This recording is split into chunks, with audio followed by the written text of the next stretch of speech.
Sempre alerta, eu sou Senhor Lorena, eu sou da tropa Cavoc, só tem essa tropa, né? E a da Patrulha Camarada. E eu vou apresentar a Biologia nível 2. Uma parte vai ser por vídeo e outra parte vai ser escrita. Então é isso. Primeiro item é relatar o que é biologia e o que ela estuda.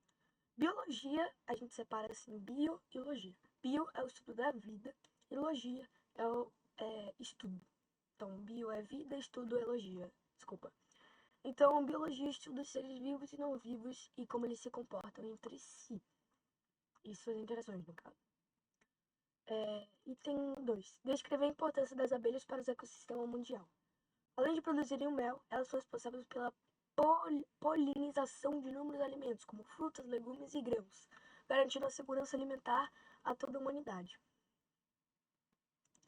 Então é isso. Próximo item é apresentar o significado dos principais conceitos: conceito ecológico de espécie, população, comunidade, ecossistema e biosfera.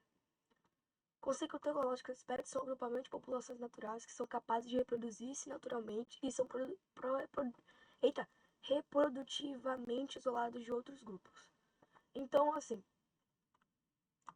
são populações, que eu deveria ter pensado agrupamento de populações primeiro.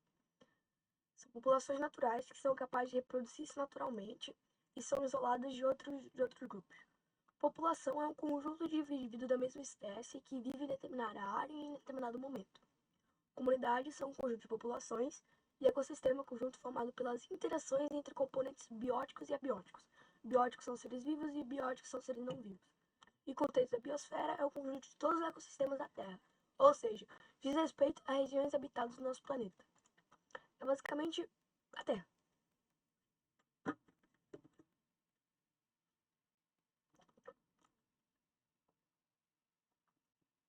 Item 4. Escolher uma doença ocasionada por um parasita, explicar seus sintomas, tratamento e prevenção. Aí esse texto tem um pouco maior. Escabiose, sarna humana. É uma doença conhecida popularmente como pereba ou sarna humana, causada pelo ácaro Sarcoptes scabiei. E um de seus sintomas é a coceira. Uma das principais formas de transmissão da escabiose é por meio de contato próximo e prolongado, relações sexuais e até por objetos como roupas, toalhas, etc. O diagnóstico é clínico e pode ser feito ao achar os túneis e os locais que são característicos do surgimento das lesões da doença.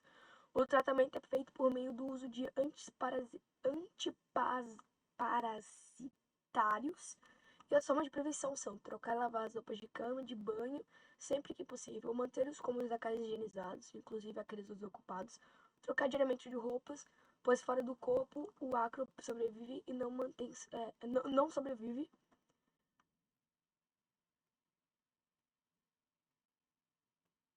E não manter contato com pessoas com escabiose. E não manter contato, no caso. Suspeitas de escabiose. 5. Apontar as diferenças de células procariontes e eucariontes e seres autotróficos e heterotróficos. Primeiro, vamos explicar os seres autotróficos e heterotróficos. Autotróficos produzem próprios alimentos e heterotróficos precisam de outros seres para o alimento. Ou seja, não produzem próprio alimento.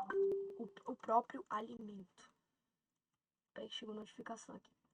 Enfim. Sobre o que era mesmo? Procarionte e eucarionte. A principal diferença entre esses dois tipos de estrutura celular. A procarionte caracteriza-se pela ausência do núcleo e estrutura simples. E a célula eucarionte tem núcleo definido e estrutura mais complexa. É só lembrar que eucarionte tem eu e nós temos eucarionte. Então são os seres mais complexos. Então a gente precisa da célula eucarionte. Item 6. Explicar os dois tipos de divisões celulares, mitose e meiose.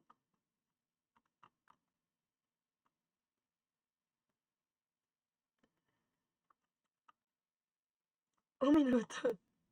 Sim, esse aqui foi o que eu separei pra ficar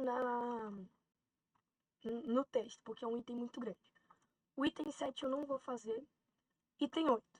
Explicar as teorias evolutivas propostas por Lamarck e Darwin, apontando suas diferenças.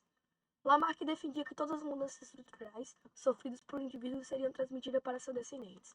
Então, por exemplo, se é, um, meu Deus, eu não sei explicar. Se eu tinha uma perna a mais, todos os meus descendentes iam ter uma perna a mais, obrigatoriamente. Isso que ele defendia.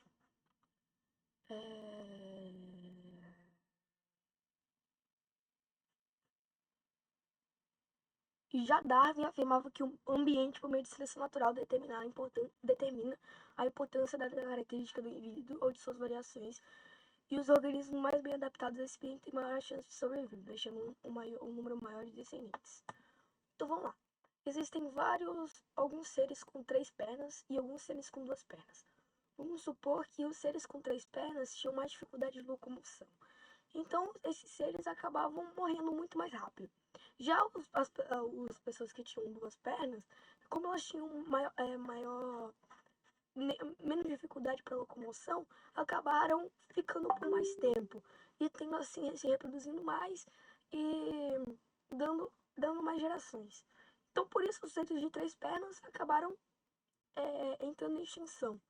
Então, os seres de 2 pernas acabaram aumentando, e se for os descendentes. Item 9 eu não irei fazer. Item 10. Conhecer a teoria da geração espontânea e observações de Francisco Dredi e apresentar as ideias e experimentos que contribuíram para anular a biogênese. Em resumo, geração espontânea é uma ideia de alguma forma de vida são geradas espontaneamente de matéria inanimada. Um dos experimentos mais famosos provam que essa teoria foi criar ratos a partir de roupas sujas e alguns grãos de trigo. Basicamente, eles falaram, cara, se tu deixar roupas sujas, grãos de trigo no porão, vai gerar rato. Mas, obviamente, não é assim. Eles chamam os ratos porque é sujo, é escuro e tem comida. Então, Francisco Redi provou, eu não sei se eu tô falando o nome dele certo, provou que a biogênese não era real com seus mais famosos experimentos de carne em um pote. Outro experimento feito que prova a biogênese foi de Pasteur.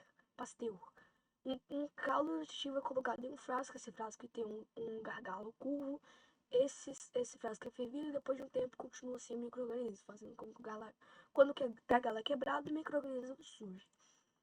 É meio estranho, mas assim, o do Francesco Redi, ele falou que eu tinha uma carne com uma tampa. A tampa completamente fechada não criava micro-organismos. A tampa parcialmente fechada acabavam tendo ovos de mosquito. E a tampa totalmente aberta, sem tampa no caso, tinham mosquitos e ovos de mosquitos. Já a do Pasteur é um caldo nutritivo que é colocado em um frasco. E esse frasco tem meio que um gargalo curvado assim. Aí, quando ele é fervido, os micro-organismos morrem.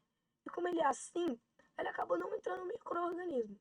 Quando o gargalo é quebrado, os micro-organismos entram, provando assim a biogênese. A biogênese, no caso. O 11, o 12 e o 13 eu não vou fazer. O 14. Escolher um filo de reino animal e explicar com detalhes, dando exemplos de seres que pertençam a ele. O que eu escolhi foi o filo Chordados. Esse filo inclui seres vertebrados, os anfioxos e os tunicados. Esses animais são caracterizados pela presença de uma simetria bilateral, notocorda, sistema digestivo completo, um tubo nervoso dorsal, fendas branquiais e uma cauda pós-anal, em pelo menos uma fase de sua vida. São representados pelos anfíxos, assídeas, peixes, anfíbios, répteis, aves e mamíferos. Alguns exemplos são gatos, sapos, elefantes, cobras e até mesmo nós, seres humanos. É muito interessante esse filo. Eu pesquisei esse filo pelos gatos, nem foi pelos seres humanos. Depois eu descobri que era pelos seres humanos também. E o 15 descreveu o processo de formação de gametos masculinos, espermatogênese e femininos, ovogênese. Eu vou ter que escrever, porque também é muito longo.